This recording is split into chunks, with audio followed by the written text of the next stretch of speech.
Hi hello అందరికీ welcome. ఈరోజు December 31 కదండి. రేపైతే మీకు నూళ్ళన్నీ కూడా తీపి చేద్దామనేసి ఈరోజు అయితే ఒక స్వీట్ ఐటమ్ తయారు చేయబోతున్నాను. ఆ స్వీట్ ఐటమ్ ఏంటనుకుంటారా? బాదుషా. ఈరోజు బాదుషా అయితే తయారు చేద్దాము. ఆ వీడియో అయితే రేపు పోస్ట్ చేస్తాను కదండి. ఖచ్చితంగా అందరూ కూడా రుచి చూసి కింద కామెంట్ చేయండి, అలాగే ఖచ్చితంగా లైక్ చేయండి. ఓకే ఫ్రెండ్స్, ఈరోజు స్వీట్ ఏంటంటే దానికి సంబంధించిన ఐటమ్స్ ఏంటంటే ఇది మైదా పిండి. ఈ కప్పు ఉంది కదండి, ఈ కప్పుతో ఒక 2 కప్పులు మైదా పిండి తీసుకోవాలి, అలాగే 2 కప్పులు పంచదార తీసుకోవాలి, అలాగే ఇందులో దీనికి సగానికి నెయ్యి తీసుకోవాలి, అలాగే మిగతాది బేకింగ్ సోడా, సాల్ట్ ఉంటే మనకి రుచికరమైన అతి మధురమైన బాదుషాలు అయితే ఇంటికాడ ఈజీగా స్వీట్ స్టాల్ స్టైల్లో తయారు చేసుకోవచ్చు అన్నమాట. అలాగని చెప్పేసి మైదా పిండి అనేది ఎప్పుడో వాడాలి తప్పింది, కానీ ఎక్కువ శాతం వాడకూడదు, అది ఆరోగ్యానికి హానికరం కదండి.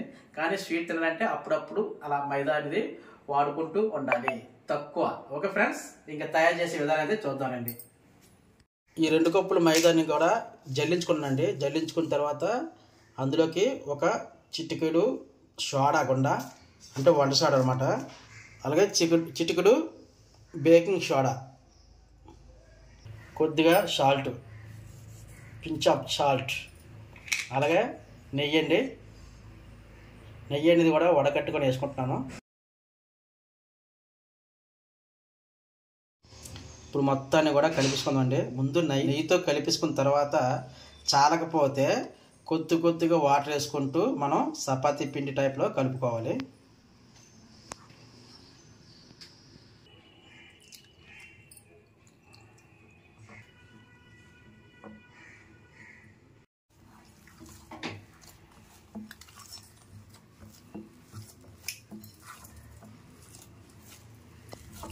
ఈ విధంగా మొత్తం పిండి ముద్దగా కలుపుకున్న తర్వాత దీనిపై మూత పెట్టుకొని ఒక 10 నిమిషాల పాటు పక్కన ఉంచుకుందాం. ఈ లోపు ఏంటంటే మనం పాకం తయారు చేసుకుందాం. ఇప్పుడు నాకు కప్పు తీసుకున్నాం కదా, అదే కప్పుతోటి 2 కప్పులు పంచదార వేసుకుందాం.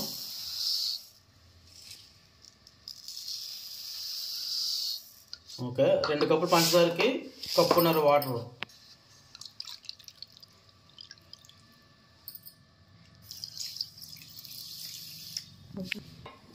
ఇప్పుడు దీన్ని తీగపాకు వచ్చే వరకు మరగబెట్టుకోవాలి.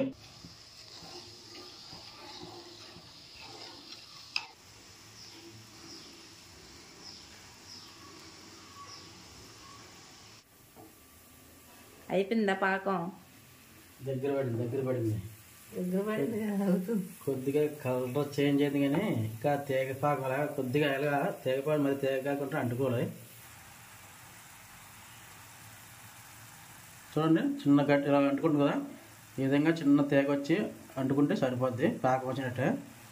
ఇప్పుడు దీంట్లో నిమ్మకాయ పిండుకుందాం. చక్కని నిమ్మకాయ పిండుకుందండి.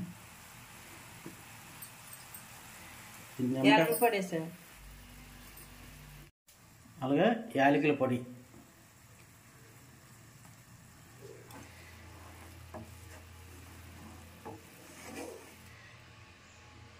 ఇప్పుడు స్టవ్ ఆఫ్ చేసుకుని పాకాన్ని పక్కన పెట్టుకుందాం.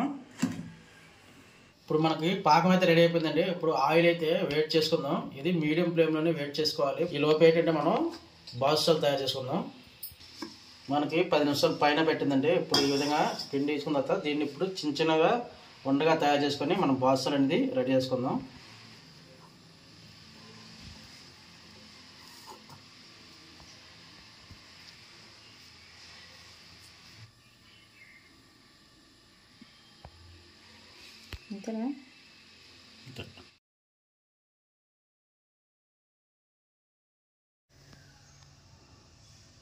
ఈ విధంగా మన దగ్గర ఉన్న పిండి మొత్తాన్ని బాదుషాలు తయారు చేసుకున్న తర్వాత ఇప్పుడు వీటిని ఆయిల్లో ఫ్రై చేసుకోవాలి. ఆయిల్ కూడా గోరువెచ్చకున్నప్పుడు వేసుకోవాలి. అవి ఆటోమేటిక్గా ఫ్రై అయిన తర్వాత తేలుతాయి.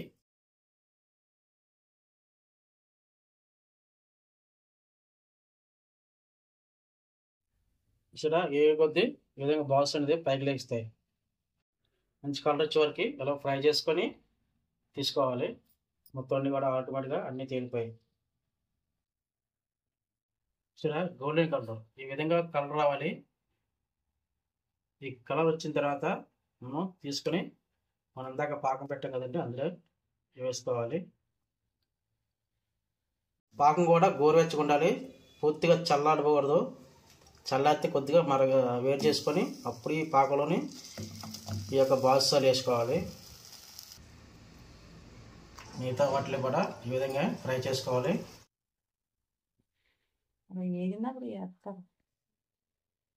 ఒక పక్క వేసిన తర్వాత రెండో పక్క ఏ విధంగా తిరిగేసుకుంటే తేనె అనేది పూర్తిగా పట్టి బాగా పీల్చుకుంటాయి.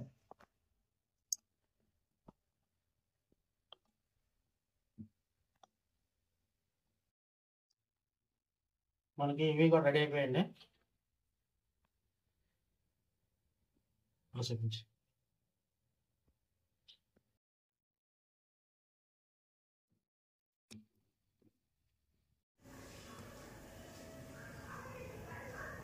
చూడండి, తేనె అయితే మంచిగా పీల్చాయి గుల్లగుల్లగా.